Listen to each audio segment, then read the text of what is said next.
Good morning, everybody from Providence, Rhode Island. My name is Molly Pettingill, Associate Director for Graduate Recruitment here at RISD. Most of you guys are well accustomed to me running these online sessions. This is this really special session because it is part of our online open house where we're drilling into every single department here. And today we're going to be talking about our landscape architecture graduate program. So welcome, thank you for coming, and I'll then hand the mic off to Johanna to introduce her group, and type your questions in the Q&A throughout the presentation because we'll leave time at the end to answer those questions. Yep. Thank you, Molly. I appreciate it. I'm my name is Johanna Barthaier-Payne.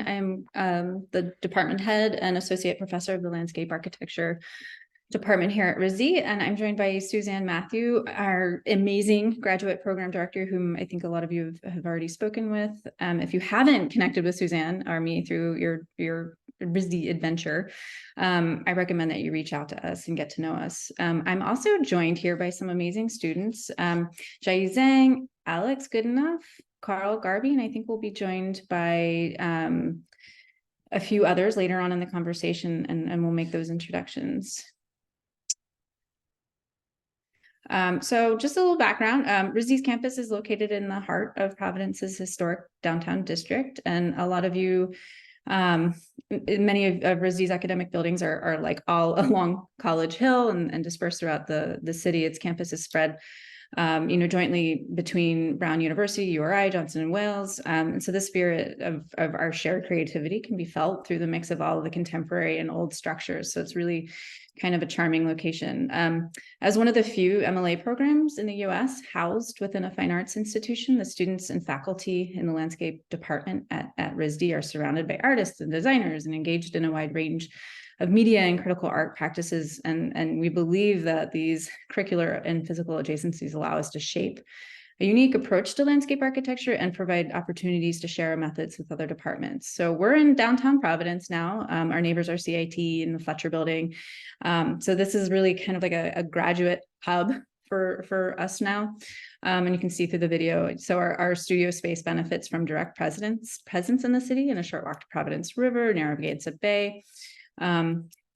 Fun fact, we have over 400 miles of intertidal coastline. So it's not a surprise that a large portion of our curriculum is focused around coastal ecology and resiliency. At RISD, so we have several missions, a big mission and several values that we hold ourselves to as we develop curriculum and how we approach our pedagogy and development and student development. So here we believe that through design, that landscape architects can address critical social, political, and ecological issues that are currently facing the world. And we help our students explore how the design of landscape addresses the effects of climate change, urbanization, environmental degradation, and such. So this work can facilitate public access to quality open space, as well as the knowledge of our natural systems. So the following presentation is meant to introduce everyone to RISD landscape and the core values that uniquely position our department within that discipline, because I feel that we are a very unique department amongst other landscape programs and within the discipline. So this visceral, sensorial, and physical qualities of a site and its context can only be understood through the process of personal exploration, observation, and seeing and knowing place. In our studios and seminars, we prioritize time for immersion, questioning, and research of the cultural and biophysical qualities that make a place unique. And we start from day one. So in order to design, we must first learn to be curious, observe, and ask questions. And this might be something that we're already adept to doing, but is often something that we've left behind in our childhood. And so it's kind of rehashing and reinitiating this curiosity. So we cultivate both an arts-based practice of exploration and a science-based practice of experimentation. We value a deep emphasis of noticing the things around us to inform the critical and analytical research within the design process. So this is our students from last year's cohort sitting on a massive outcrop in Maine at a really lovely farm called Wolf's Neck Center. So, this is over the summer foundations program where students are drawing transects across geology, across agricultural fields, and trying to understand historical land use. And we support students' understanding of what it feels like to touch earth, to feel the aspect of a slope, to experience scale, understand communities that are not our own, and see natural systems in action like hydrology and atmosphere, and allow yourself to sink into the emotional and material qualities of a place. Here, students are physically laying out contours on a slope at a nearby park in Providence. And our students spend a great deal of time seeing and questioning the things that they encounter in the field, and through their research. So here we have the former baykeeper and river ecologist with our students out in the narrow river in southern Rhode Island. So critical research starts with curiosity and asking questions, of course, of the people and places that we encounter. We investigate practical, material, and theoretical ideas iteratively and through precedent to explore the extremes of our imagination.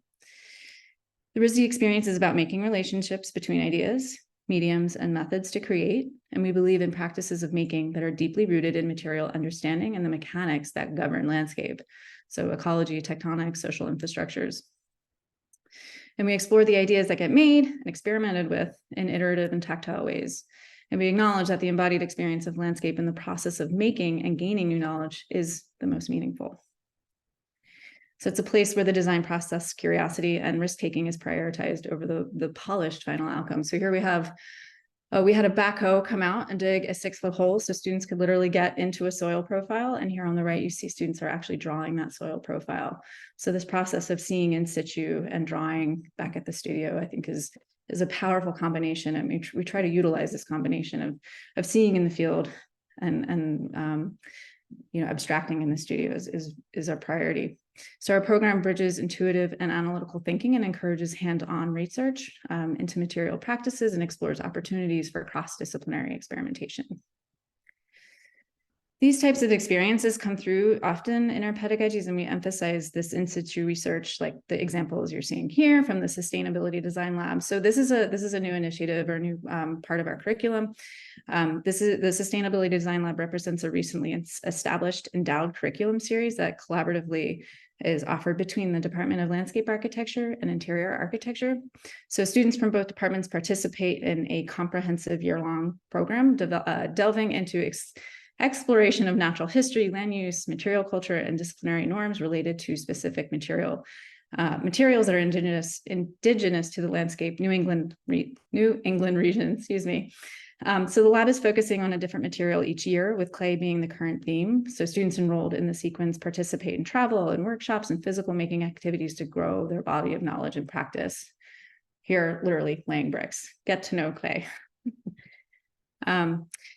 In this course, this other new course sequence, site work, so it's another great example of this in situ work of the department. The images here are showing a hands-on collaborative course sequence that are, these students are working at RISD's Tillinghast Place, which is a former saltwater farm on the Narragansett Estuary coast in Barrington, Rhode Island. So throughout the year, students, faculty, and community members care for a half-acre plot using experimental restoration ecology techniques to improve biodiversity and habitat creation. So students are learning about the relationships among seeds and soils, habitat fragmentation, and land use education, and of course, human labor. Our students are using often use and hybridize a range of methods across artistic design practices, as well as across hand and digital platforms. And we encourage analysis and documentation of change over time that occurs in the natural and social environments, as well as testing models for representing and communicating those dynamics effectively. And we also value experimenting with tools and materials that aren't typically used by landscape architects in order to expand the perception of creative and objective processes within our discipline. So pulling from our 4 main learning sequences: materials, history theory, communication and visualization, and ecology and hydrology, students are engaging in a multitude of design methods to conceptualize and create physical spaces that responsively connect aesthetic values and sustainable ethics. Our program teaches students to translate form, material, and space into experiences that inspire greater connections between communities and their environments. Again, combining hybrid methods of drawing and new models of digital modeling, fabrication, simulation, animation.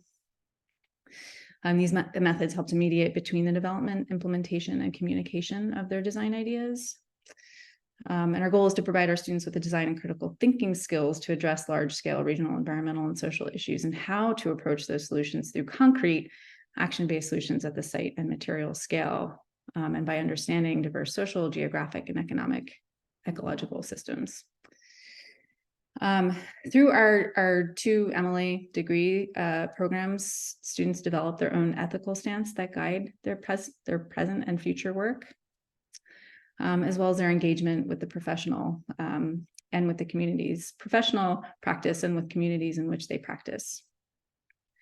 And we support students in developing skills for placemaking or placekeeping with a focus on understanding the social and economic impacts of design, the ethics of inclusion, and maintaining a critical perspective on the values embedded in our work. So graduate education at RISD is structured to facilitate your growth as a designer, artist, and scholar by providing foundational skills and opportunities for pushing those boundaries of what's possible in your chosen discipline. And as you saw in my previous slides, there is a lot of experimentation that happens in our core courses, and it's something that we very much hold central to our attitude and approach to teaching in this department. And what makes this institution truly unique, I think, is the commitment it makes to students to support their personal independent journeys, and as much as possible within our professional accreditation. And RISD structure is set up for students to take charge of their education or to select the courses and pathways that'll support their ideas of how they want to work in this discipline and make it their own transformative experience. So through electives and advanced studios, students have the opportunity for interdisciplinary classes that expose them to new material practices like ceramics and film and furniture and critical contemporary theories in departments like global arts and cultures and nature culture and sustainability, liberal arts concentrations. And cross-disciplinary experiences like these, I think are provoke and inspire students to approach their landscape practices in new ways, or to think about the places that they encounter and the environments they encounter in different ways. Another example, this is a piece, this is actually from an older alumni now that was created through a GLASS elective, and this supported their thesis work directly, that's used around dark sky and nocturnal habitat. So this is just one medium that, many creative opportunities available for expanding what's possible within our work. Last but not least, sorry, there's a lot of information. There's a tremendous opportunity to shape your trajectory in the thesis process. So the structure of thesis at RISD is that it provides not only a vehicle to develop work that contributes new knowledge to the field and the resources to make it happen, but you have a great amount of control over the trajectory of your research and the makeup of your thesis committee. So while the RISD MLA is a required core, it's set up to support your individual development as a creative and intellectual agent to provide you with support, educational opportunities, and resources needed to make a degree your own fantastic experience. So I'm not gonna go much into this because we're gonna right after this presentation and Q&A, we're gonna be joined by Associate Professor Emily Vogler, who will talk through our joint MMA and MLA program. So I just wanted to let everybody know that we'll be dropping a link for that Zoom. It's a separate Zoom room, so we're going to drop that link into the chat. And if you would like to join and learn more about this joint degree, please do. I'm dropping it in now. Thank you, Molly. So I've talked a lot, and I want to hear from our students now. So I think, do we have everybody here? No, we might. Well, we have Olivia now. Hi, Olivia. So I'm just going to go through the slides, and Alex and Alex, you're first, but I want everybody to just, talk through your work briefly, but I know as thoroughly as you can. And just tell me next. I know this is annoying, Alex, but just let me know next. Sorry. Hi, everyone. My name is Alex Goodenough. I'm a third-year student in the MLA 1 program. So I'm in the throes of thesis right now. I'm also in the sustainability lab program this year, so I'll talk about that a little bit more later. But for this first slide, I just kind of wanted to show you a little bit of the breadth of work that we do during these 3 years. So the bottom two pieces are from the bottom left, sorry, are from my first year from DP and SED studios. These are, just some models I made for those classes. Above that is a site plan I worked on with a group project for a constructed landscape studio last fall, my second year. To the right, I have this fabric vest that I made for an elective, and this collage for my studio in the spring. So there's like a whole range of scales and materials and ideas that we work with during these 3 years. And depending on which electives you choose to, you can kind of focus your interests a little bit more carefully. Yeah. And then I just also wanted to share that over the summers, it's not necessarily like, I mean, you can just relax too if you want, but like a lot of students have jobs over the summer or spend their summers learning something new. So for example, my first summer I spent as a TA for the summer program, Design Foundations Field Ecology, where we went to Maine, as Johanna was talking about a little earlier. So that's the two photos on the left. It was great to kind of relearn some of the things that I learned during my first year and try to teach the incoming students and get to know them a little better. And then on the right, the three photos on the right are from my internship this past summer, which was at Stimson. And it was great. We went on all kinds of field visits and I made some models and learned from some of the principles about plants and all kinds of fun things. So the summers are not dead time. You can learn during the summer too.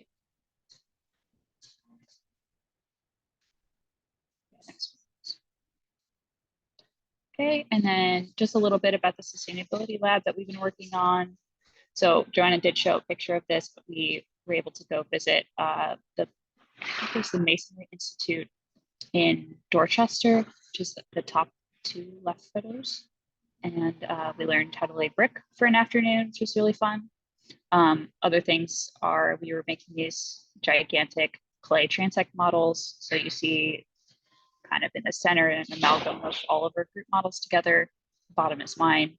And then some collages that I've been working on, thinking about clay pits and how they're used and how they develop over time. And that's it. Thanks for coming, guys. Thank you, Alex. Next, Olivia. Hi. My apologies for joining on Carl's account. I had some technical difficulties this morning. But I wanted to share some work from this studio class, which was Urban Systems. This was one of my favorite studios that I've taken in the program, and was an opportunity to, the studio was about sort of thinking about history in Boston critically. And so this was an opportunity to sort of reconceptualize monumentality within Boston. And then we go to the next slide. Also wanted to bring up some opportunities outside of the studio, or sorry, outside of the program. I'm sure all of us can speak to different things we've done, but two things that I found really helpful was two summers ago, I did the Brown Summer Spatial Institute, which was sort of this deep dive into GIS. And so started to use raster imagery and was an opportunity to take what I had learned in the department and sort of do something new with it, and then go back and take an elective within the department that was about sort of alternative mapping strategies and apply that to work that I was doing in landscape. And then similarly, I took a ceramics elective last spring, which then turned into, I was able to get a common grant, which is another really great opportunity outside the department through RISD, and sort of keep working on that and now looping that into my thesis work. And then another great opportunity was doing an independent study. Similarly, I used that time to sort of develop a framework for my thesis work this year. And then, like Alex, I'm also in the sustainability lab. One of the things we were able to do with that was use LiDAR to analyze the MIT chapel in Boston, and sort of thinking about it through clay. So this is a group model that we made, the LiDAR imagery, and then also some diagrams. So using different methods of understanding this building. Thank you, Olivia. Jai, how are you? Hey, how are you? Hi, my name is Jai, and I'm the second year of landscape architecture. Here's a very beginning from last summer that we have a series of field trip about the basic understanding of landscape and how the marsh, submarsh come into being, and we went to see the underground structure and also have the kayak to see to have a very close visit to look at the basic vegetation and all the ecology things that we have. Lots and lots of sketching. These are beautiful. Thank you for showing these. Thanks. And here's for the design principles. It's like the whole understanding of what is a system become. And at that time, we choose a specific type of natural forest that will increase the influence when we visit the location. It's located in the RISD farm. And we made a lot of collage, the abstraction understanding of what is a landscape should be. And I created 3 different wind corridor to light by using the topography and vegetation that involve a different experience in that site. And here's the winter session elective I've had. I choose a glass department class that name is Art as Perception. It's like to using different sense that you have without only using your eyes to see the world and try to make a different sense of space. So we experimented a lot of different materials that you pour into the glass and to see how it can become into to the different object. Yes. And here's for the ICD that we have last semester. Here's the continued experiment about the multisensory that we've had through the different types of topography. And at that time, I'm trying to use trying to choose different side of this area and try to make the different sense of space at that moment. Yes. Thank you. Thank you. Hey, Carl. Hey everybody, thanks for joining us this morning. I'm just going to walk you through some work over the past 2 years and some things I'm working on presently. This is all stuff that was done during our design principles, one of the first big studios that you would take here. Paper model, drawing that in Axon. The middle one is a wire abstracted model, soil compaction. So I put that all together and then pretty much crunched it up to see what would happen and try to model that act of soil being compacted under certain gravities and weights. And then finally, this is a drawing I thought was kind of fun from my final proposal, which tried to involve revitalizing bat habitats that had been lost to white nose syndrome and thinking about how landscape can inform a rehabilitative practice for animals that are largely seen as pests in some places, but in reality are quite beneficial. Going forward, this is all work done last year. It looks like my plan down the bottom got a little warped, but that came from our urban systems studio. The one I was in was focused on one of the main waterways in Providence, the Woonasquatucket River. And we spent a pretty good amount of time using some kind of an ethnographic approach to understand the communities that are touched by this river to get a better picture of the demographics of the watershed. And then use that as a strong foundation, along with some more typical ecological analysis to develop a design proposal that would bring this stretch of water, all of the communities along it, to the stretch of water and unify them in a way that has been quite disconnected from the typical urbanization of New England and fabrication. And then up top, sorry, go back super quickly. Oh, I'm sorry, Carl. No worries.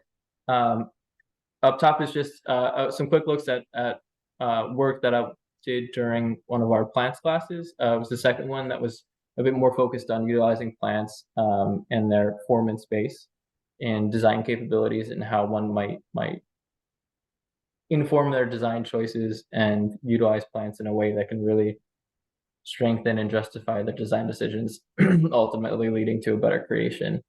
So my project was involving the use of native plants that have been historically used to dye fabrics, and how we might create a dye garden using those and take fabrics from plants grown on site to drape them over and create archways that show you the color that comes from processes derived from using these plants in dye. And finally, a couple quick things. Up top is just a map, kind of an interpretive piece that I've been working on developing as part of my thesis research, which is centered on issues surrounding beach erosion and migration and novel approaches to tackling those issues, particularly on the Atlantic coast of Long Island. Secondly, material assemblies work. It's one of 3 heavy material focused courses in our curriculum. This one in particular, Olivia, who's my partner actually for the project, we're developing kind of a structure that abstracts an acorn to give potentially a playground a very playful and oaky feel. And finally, that's just me up top there on a kind of an emergency plant layout from the summer when I was interning. And that's pretty much all I have. Thanks to everybody for joining. I hope I was helpful in that. Thanks. Thank you, Carl. Jace, do we have Jace here now? Yes, hi. Sorry. Hi. No, Hi. Okay, this is some of my design principles work from the first year studio, where we spent a lot of time at Tillinghast Place, which is the RISD beach, which we have access to as students, which is awesome and has been a great resource for observing salt marshes and forest edge conditions on like a salt marsh, which is really interesting. And the test plot things that Johanna showed earlier, like we have some classes that are doing work right now on RISD Beach, which is cool and interesting. But this project mainly just looked at what it would be like to maybe extend the march up into the field condition at Tillinghast Place. This is my second year SED site ecology and design studio work. Something I really appreciate about RISD is the ability to try and communicate information about landscape in a lot of different ways. And something I love to do is make comics. So that was a really fun thing to explore in my studio work, and how like we can communicate things about landscape in like a more narrative way. Yeah. And then this is work that I did this summer, global studies at RISD. You can, I was able to get a full scholarship to go to Venice, Italy for a 4-week course called The Stones of Venice, looking kind of at the sectional qualities of Venice, Italy, which was really great and gave me some good perspective on salt marshes abroad, not just like in Providence and in New England in general. So it was fun. And then this is what I'm currently up to that I'm very excited about, which is working with biomaterials to make biocrete or bioconcrete structures. So right now I'm doing some muscle experiments, blue muscle experiments that kind of carried over from my SED studio, my interest in mussels, and working on making some blue mussel tiles with alginate and water, and hoping to, this is in the nature lab. Sorry, I'm also a biomaterials assistant in the nature lab, which is a great resource that was also mentioned earlier. And hoping to try different mixtures of other biomaterials. And yeah, that's me. Thank you, Chase. I appreciate it. I've enjoyed following that process via your social media. It's really creative. And that's it. Thank you. I really appreciate the students showing your work and talking about reasons why you've taken certain electives and what's helping to inform your practice here. So this is just your time for our visitors to ask questions, chat with our students, chat with Suzanne and I. Of course, we're here along the way, but this is a good chance to talk to us as a group.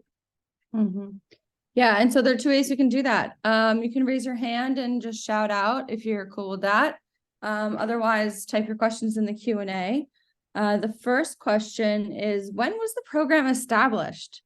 Excellent question. I actually don't have, I don't know the answer. Yeah, this is actually really interesting. A very long time ago. So we actually used to be, the program started in the 1800s under a different synonym. We were actually the first school for women landscape architects. And in somewhere in the 1920s, 1930s, we were absorbed into RISD. Up until 15 years ago, we actually did have an undergraduate program, and now we are a grad-only MLA, MLA2 program at RISD. So we've been around for a very, very long time. And I don't know, I think that history of actually being the first institution for women wanting to study landscape and landscape architecture, I think is pretty cool.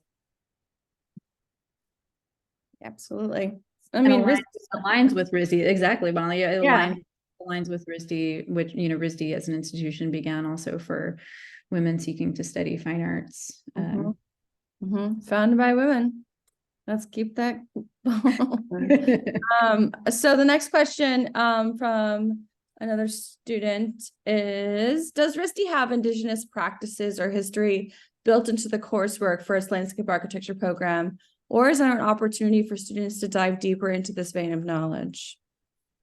Yeah, I mean, and Suzanne, please like riff with me here.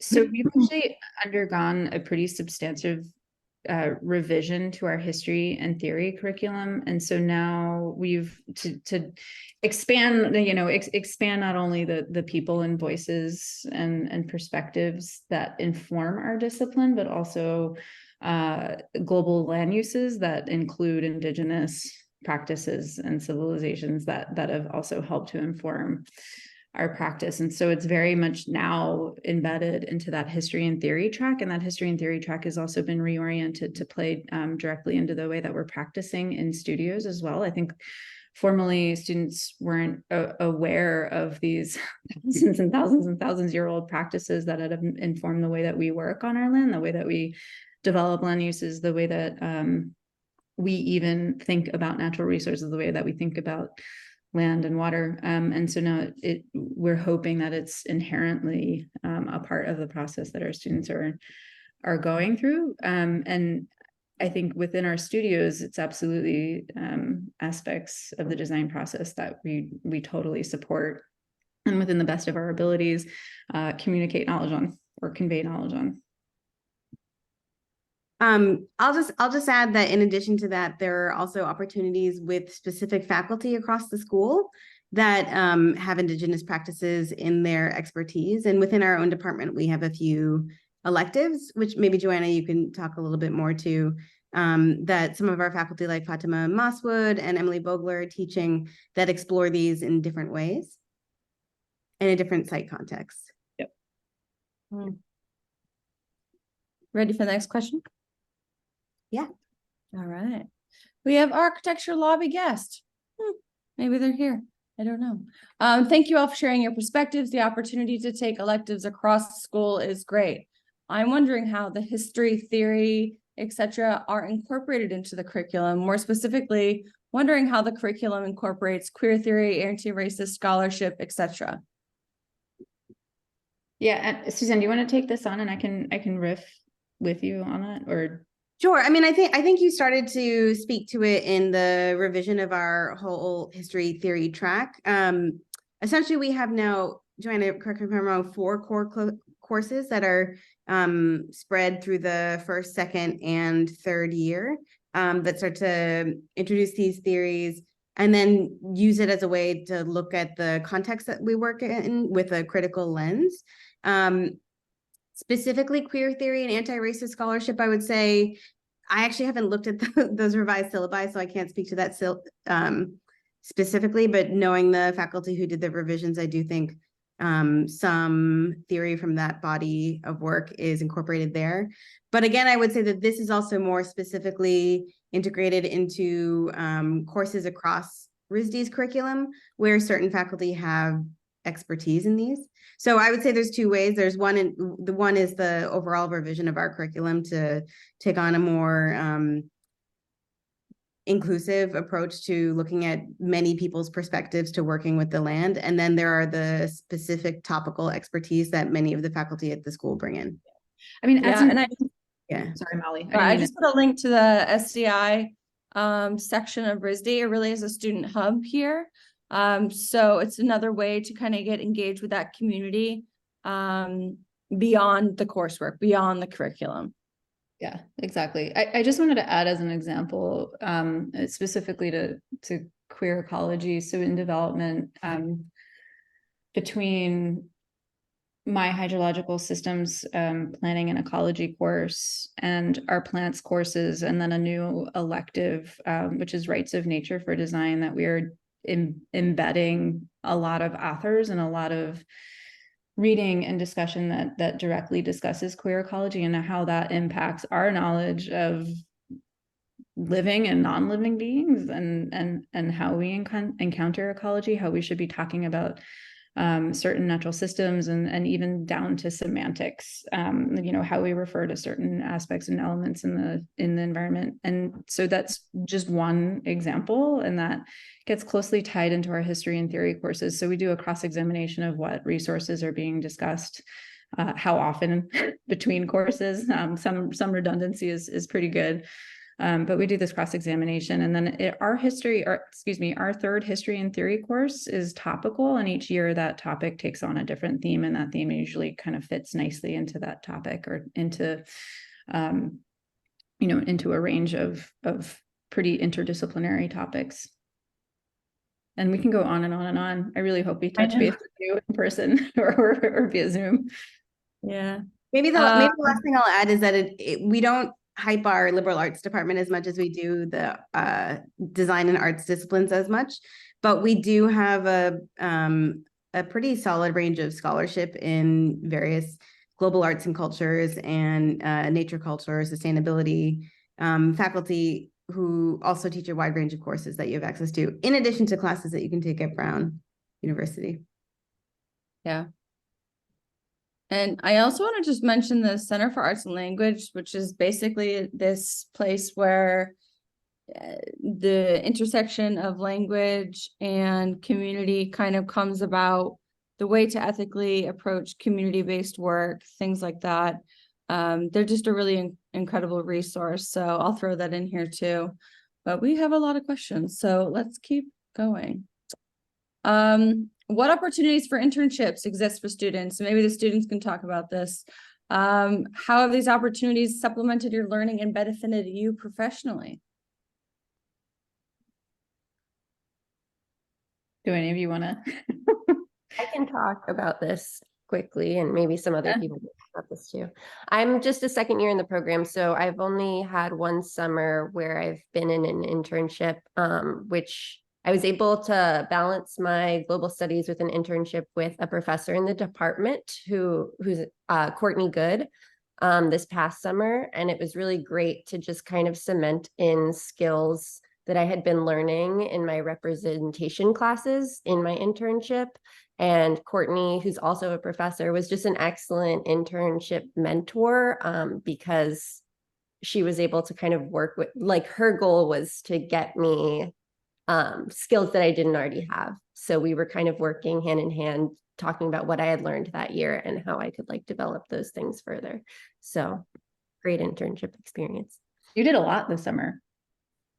Yeah, and the Design Foundation's teaching. Right, I was also a teaching assistant. So there's like lots of opportunity over the summer to do all kinds of things. I don't know if we want to hear from one more student about their experience. Maybe I'll just mention mine because I think it contrasts nicely to Jace's. I worked at a, I guess, smaller mid-sized firm this past summer. And my work was definitely, or my internship was,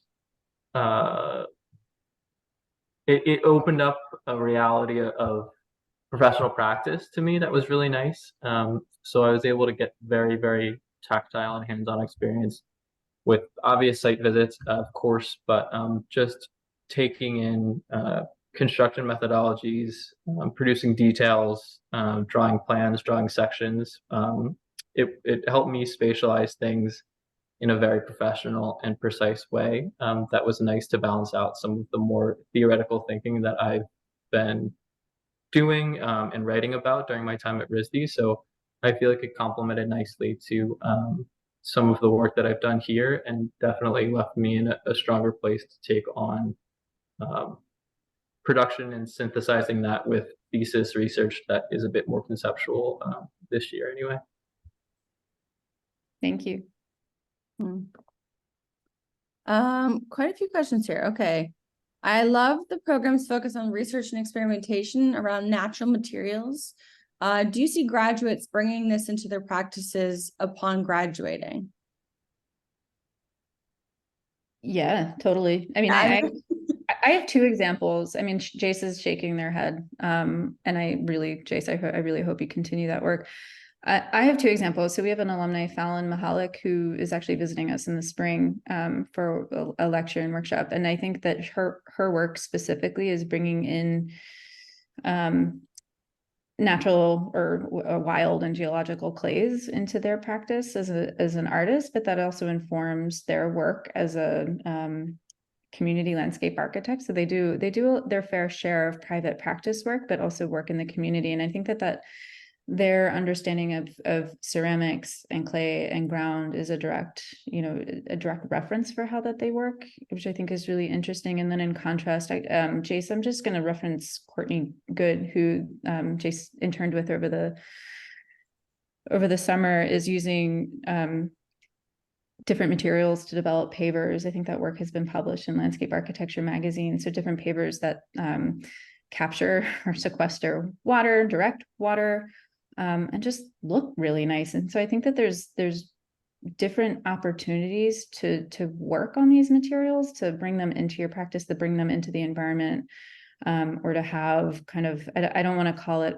a hobby, but a side-by-side practice of artistic making or creative making that is helping to keep your professional practice very much alive. I think a lot of us have those in tandem practices. Another one, I mean, a lot of our faculty, a lot of our alumni are working on various urban projects that require different, I don't want to say concrete recipes, right? That allow for different microorganisms, allow for different types of aquatic species to thrive along our city's urban edges. And I'm just rattling off a list of ways that you can bring this understanding of materiality and what these materials can do in the built environment, how they're figured, formed, how they interact with ecology, how they interact with people. So there are very interesting ways to incorporate them. That's a really good question. I think it's like, if you think about the future of how we're understanding our built environment, this type of practice, this type of understanding of materials and what they can do is kind of inherent into the way we should be thinking.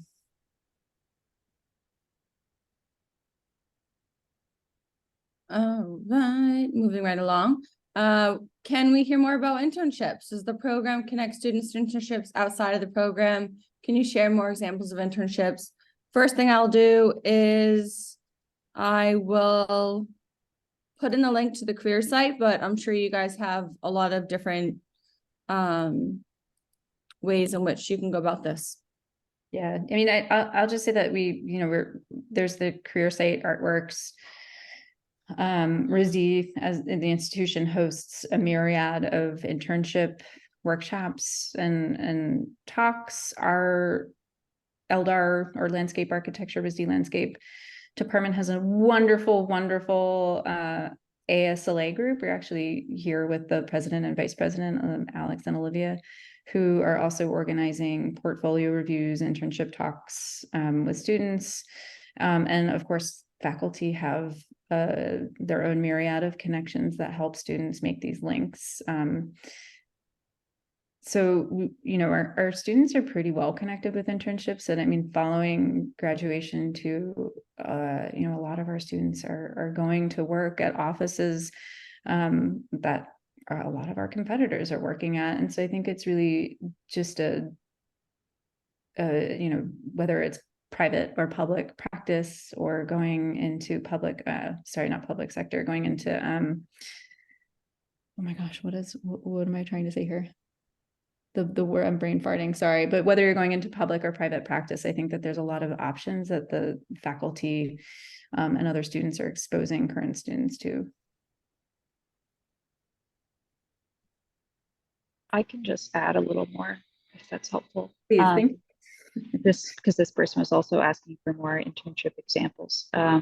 So my first summer, I was a TA, but I also interned with one of our professors, Joseph James, who just started his own practice here in Rhode Island.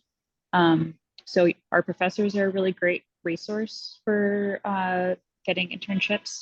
I know Olivia and Jace both got internships from professors as well that we've made connections with. And then from there, because I had this connection with Joe, I was able to get my internship this past summer at Stimson because he, you know how networking works. Basically, you just, you know, people and they recommend you and they're like, yeah, she's great. So, yeah, I mean, like once you have one internship, once you have a connection with one professor, it really helps you because then you're opened up to their whole network too, as long as you're, you know, not evil or something. But, yeah, so, and like Johanna was saying, ASLA does try to help students as much as possible with these internships, like connecting people, like providing resources as much as we can. And we do portfolio reviews to help each other, resume reviews, cover letters, all that stuff. And the Career Center is awesome. They do a great job. So. To bounce off what Alex is saying, I interned this summer with ASK Design Build, which is with someone who teaches in the department, Sarah Cohen, and agree with what Alex is saying. Huge for networking, and also yeah, making connections professionally, and also sort of what Carl was saying earlier, supplementing what we're doing in studio. For me, not coming from a design background, it was so huge to be with the design build practice, where I actually started to understand how things are built, how materials come together, and was really great. Sort of just having another way to approach my studio work and work that I'm doing in the program. Thank you. Can I follow that up, Olivia, with this another internship related question that are there opportunities for teaching assistantship jobs and or internships during the school year? And I think there are a number of students that do hold internships during the school year. It is challenging because of the time constraints with studio and classes and leaving enough time for yourself to complete the work and get yourself into the work in the design process. But that said, there are students that have those types of jobs. And at teaching assistantships, there's many operational and teaching assistantship positions within our department alone. Each class, each section hires a teaching assistantship each year. So that's a lot. And then of course, there's other operational jobs like, you know, to help our department run and function, like social media jobs, you know, help with archiving and photography, you name it. And then there's also work study. So there's lots and lots of opportunities for students during the school year to get more experience and also some money in their pockets. Yeah. All right, we ready for another question? Sure. All right. Okay, so this kind of goes back to what we've already talked about, but maybe we can do a deeper dive. How does this program interact with the surrounding community? Are there opportunities to work and study with the community city organizations? Are there opportunities to study in conjunction with urban planning and urban design? I think you mentioned this with the aquaculture being a really big piece of where we physically are. So maybe we start there. Yeah, I mean, a lot of our faculty actually have a community-based or collaborative practice that is embedded in their pedagogy or embedded in their curriculum. So Fatima Masswood, Emily Vogler, who Suzanne mentioned earlier, you know, their own research practice and the way that they teach the content of their courses is all really community-based, and that's usually local, you know, local partnerships. A lot of my courses as well have been centered on partnerships, and currently an NSF that's working directly with the City of Providence Parks Department, their sustainability office, and the Stormwater Innovation Center. And so there are tons of opportunity to get involved, whether it's through your courses or as a research assistant for faculty members, or internships with faculty. So there's a lot of ways to get involved in the local community and beyond that. Yep. I would just throw Lily Herman into the mix as well. If anyone is looking up faculty after this to look more deeply into their work, she's another one who does a lot of community-based work. Yeah, I'm kind of ashamed for forgetting Lily, and I think Lily, an important international collaborator. I think that she has spent her career forming international partnerships, especially in South Asia.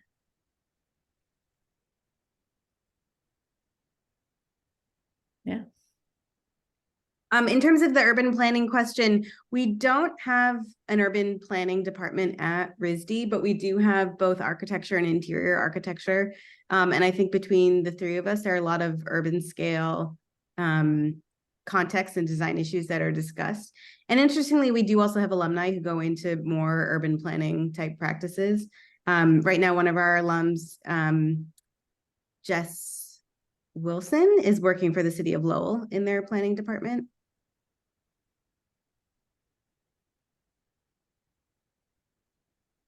That's it. Yeah. Oh. Yeah. Okay. Let's see. Let's talk about teaching assistantships. Are there opportunities for teaching assistantships or jobs for the MLA students during the school year within the program? Yeah, I mean, I touched on this before, but each, and Suzanne backed me up, and students here, I think all of you have assistantships. So we have 3 different types of assistantships. There's teaching assistants where you support faculty and conveying their courses. There's operational departmental assistantships to help with things like social media, photography, or you name it. And then there's research assistantships. So each faculty has a research assistant that helps, faculty in whatever they need to develop their own personal practice and research. It's usually in alignment with what the students are also interested in. And so it creates a really nice relationship between the students and faculty. So those are 3 different opportunities, and there's many, many, many of them every year, in each semester and every year. As well as some outside of the department too. Yeah, of course. A lot of our students. I'm sorry, Molly. Yeah, you can work up to 20 hours essentially beyond your departmental fellow. I wouldn't recommend it. It's a lot of work, but maybe the students can talk a little about there are student employment opportunities across the college, assistantships. I know my office, we hire admissions assistants interested in sort of events and these kinds of things. But the museum, more competitive maybe, there are jobs available across campus. So you can also supplement your income with that. The nature lab is a very popular museum nature lab. Yeah. And also co-works, our co-work. Yeah, co-works too. It's a big one. Doesn't someone here already work at the nature lab? Who is that? Yeah, I am a biomaterials assistant, have a biomaterials assistantship at the nature lab. And Awesome. I love it. That's very cool. Okay. Let's see, we got just a few more questions and timing's gonna work out pretty darn good. So question is, what backgrounds do students for the MLA program usually have, if not architectural, landscape architecture? I think maybe this is, I don't know, we talked about the 2 tracks, but maybe we can talk about educational backgrounds and then how we determine which track is the best track. If they apply to one, will they actually be looked at for the other if it's a better fit? Can you guys talk a little bit about that? Yeah, well, I'll briefly talk about that, but then I want each student in the time we have to just say what your backgrounds are. They're also very different. This is a really good cross section of student experiences, and I love it because it really helps craft what we're bringing into the classroom, our curriculum. It helps craft the the body of intelligence that we bring to this building every year, and how they inform their own practice. So we have 2 tracks, right? The MLA 1, which is a 3-year program, and then the MLA 2, which is the 2-year program. Typically, students that go into the 2-year program are students with a accredited BLA, which is a bachelor's in landscape architecture, or a BArch, bachelor's in architecture, and an undergrad civil engineering, an undergraduate in civil engineering. The 3-year program, students are coming from all over, liberal arts, other art, Environmental. everywhere. I mean, like our students, we've had musicians, we've had everywhere. And so it's really extraordinary. There are some students also that may have had a BArch or a BLA, and based on their portfolio and skills that are demonstrated, and some of the other materials in their application, we may actually suggest that they go into the 3-year program, the MLA 1 track, just to ensure that they're going to be in a good position to get through the program and execute their thesis. Those decisions are usually made in collaboration with the student, the admissions committee and the student. But that's typically how the decisions are made. So I see a question about, I have many years of work experience, and that, but no undergraduate in landscape or architecture. So that application would actually fit more in the MLA 1 3-year program. But during your program, there will be a lot of opportunities to waive required courses so that you can take more electives within the program, because we recognize that professional practice has offered you an experience that might be very redundant in some of our courses. And so we respect that, and we'll make specific waivers for that experience. But I don't know if we want to hear from some of the students. Jace, where did you come from before this? Yeah, I graduated with an anthropology major 6 years ago, and then spent most of my professional experience in the past 6 years working in horticulture and landscape. Yeah, so, Jay, let us know where you're coming from. Yes, my background is landscape gardening, so that's about the gardening design. And we have 2 directions for the undergraduate education. One's for design and one's for plants. So I choose 2 different directions, but after I entered RISD, the graduate program, I feel like we have a larger scale of understanding how the urban fabric come into being and how the whole city will come into being. This is about our urban system studio now we have, and I feel like it's totally different from what I have the design mind before, and which I think is really helpful. And also our classmates have a totally different background of educational major. Some are like from the marketing and some are from the anthropology, and we saw a lot of different experience, and they showed some very specific and creative thinking about what they think about design. And I really appreciate that. From every discussion we've had, that is totally a different experience that I had before. Thank you. Thank you. Alex, I realize that we're already at 10 o'clock and I want to open up the other Zoom room, but Alex, where were you coming from? Yeah, so my undergrad I double majored in environmental studies and studio art. So that was like my undergrad environmental studies thesis was about stormwater management. And then my other thesis for studio art was like installation artwork and video work. So all kinds of stuff. And then I worked as a baker and at a nursery for a while. So yeah. Thanks. And I just put the link to the next session, so I'll stay here in case anybody, if you guys want to head over to help out. But I can stay here.